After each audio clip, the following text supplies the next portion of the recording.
Good boy कौन है? ओह, तुम इतनी जल्दी आ गए। मैं दादी हूँ और ये मेरा कुत्ता रिक है। और हमारा मुकाबला किसके साथ है? मैं एक रोबोट हूँ और ये मेरा रोबोट डॉग है। हम बहुत अच्छा खाना बनाते हैं और हम दादी और रिक के खिलाफ खेल रहे हैं। वाओ, चलो देखते हैं कि सबसे पहले क्या चाहिए। ओह वाओ, ये एक केक है। चलो, तुम्हारा 3 मिनट का टाइम शुरू होता है। वाओ, बहुत खूब। रिक देखो, सबसे पहले मुझे बैटर बनाना है।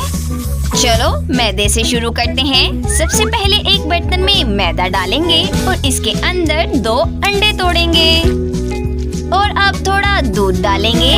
ये गया दूध अंदर और अब इसे अच्छे से मिक्स करेंगे। ओह, क्या हुआ रिक? ओह हाँ, मैं